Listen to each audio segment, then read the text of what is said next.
September 22వ తారీఖు నుంచి October 2వ తారీఖు వరకు జరగబోయే ఈ సవరణ నవరాత్రి ఉత్సవాలకి కూడా ఈ రోజుకి ఒక 3 మీటింగ్ల వరకు జరుపుకొని ఇది 4వ మీటింగ్ లో కూడా ఎక్కడెక్కడ ఎలాంటి కార్యక్రమాలు చేపట్టాలి, ఏ విధంగా అయితే సామాన్య భక్తులకి అమ్మవారి దర్శన భాగ్యం కలిగించవచ్చు, ఎంతమంది ఎక్కువ సామాన్య భక్తులకి దర్శన భాగ్యం కలిగించాలన్న ఒకే ఒక ఎజెండాతో ఈ రోజు ప్రభుత్వ యంత్రాంగం అంతా పనిచేయడం అనేది నిజంగా ఒక శుభ పరిణామం కింద భావించాలి. సామాన్య భక్తుల తాలూకా కంఫర్ట్ దర్శనమే మెయిన్ ఎజెండాగా బేస్ చేసుకుంది. దర్శనం అంటే వచ్చి ఇలా తోసేసి వెళ్ళిపోయి ఇమీడియట్ గా చేసే పరిస్థితి కాకుండా వచ్చిన ప్రతి భక్తుడు కూడా తృప్తిగా అమ్మవారి దర్శనం చేసుకుని ప్రశాంతంగా క్షేమంగా తిరిగి వాళ్ళ ఇళ్ళకి చేరుకునేటట్టుగా వెళ్ళాలి. లాస్ట్ టైం 13 లక్షల మంది భక్తులు అంటే ఈ సంవత్సరం మేము వేసుకున్నది కదా 15 లక్షలకి పైన వస్తారన్న ఆలోచన ఉంది.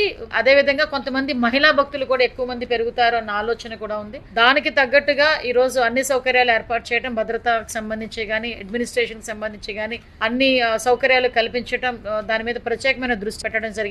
సుమారుగా 4500 మంది పోలీస్ డిపార్ట్మెంట్ వాళ్ళు ఈ రోజు ఇక్కడ డిప్లాయ్ అయ్యి అరౌండ్ 11 రోజుల కార్యక్రమాలు కూడా పర్యవేక్షించుకోవడం. విజయవాడ కమిషనరేట్ లో లాస్ట్ టైం నాకు తెలిసి హార్డ్లీ ఒక 500 కెమెరాస్ ఇంచుమించు పెట్టాం. 10,000 కెమెరాలు కూడా ఈ రోజు మా దగ్గర అందుబాటులో ఉన్నాయి. 1000 కెమెరాలు పెట్టి పర్యవేక్షించడం ఒక ఎత్తు, ఒక 5-6 డ్రోన్స్ ని ఏర్పాటు చేసుకుని ఆ డ్రోన్స్ ద్వారా కూడా పర్యవేక్షించుకొని ఈవెన్ ఒక మనకి రైల్వే స్టేషన్ ఏరియాలో ఒకటి, బస్ స్టేషన్ ఏరియాలో ఒకటి, అదేవిధంగా కొండ మీద ఒకటి, ఉన్నమి ఘాట్ దగ్గర ఒకటి, ఇవన్నీ కూడా మేము చేసుకుని మాక్సిమం పోలీస్ సర్వేలెన్సెస్ లో ఉండే విధంగా మేము ఏర్పాటు చేసుకోవడానికి కూడా సన్నద్ధమయ్యాం. లాస్ట్ టైం ఏదైతే వాష్రూమ్స్ గానీ ఇవన్నీ టాయిలెట్స్ గానీ పెట్టామో దానికన్నిటికీ డబుల్ ఈ రోజు ఏర్పాటు చేసే పరిస్థితి కూడా కనిపిస్తాం. హోల్డింగ్ ఏరియాస్ లో కూడా అన్ని వసతులతో కూడిన హోల్డింగ్ ఏరియాస్ ను కూడా ఏర్పాటు చేసుకోవడం జరిగింది. మీకు సింగిల్ ఎజెండా అండి, ఈ రోజు సామాన్య భక్తుడికి మంచి దర్శనం కలిగించాలి అనే మెయిన్ ఎజెండాతో సామాన్య భక్తుల తాలూకా దర్శనమే మెయిన్ ఎజెండాగా ఈ రోజు మేము పనిచేసే కార్యక్రమానికి మేము అందరం కూడా శ్రీకారం చుట్టుకున్నాం. అంబులెన్స్ల దగ్గర నుంచి ఫైర్ డిపార్ట్మెంట్ అందరినీ కూడా ఇక్కడ డిప్లాయ్ చేసి ఏ భక్తుడికి కూడా ఒక చిన్న ఇన్సిడెంట్ కూడా జరగకుండా 0 ఇన్సిడెంట్ తో అందరూ కూడా హ్యాపీగా వచ్చి దర్శనం చేసుకునేటట్టుగా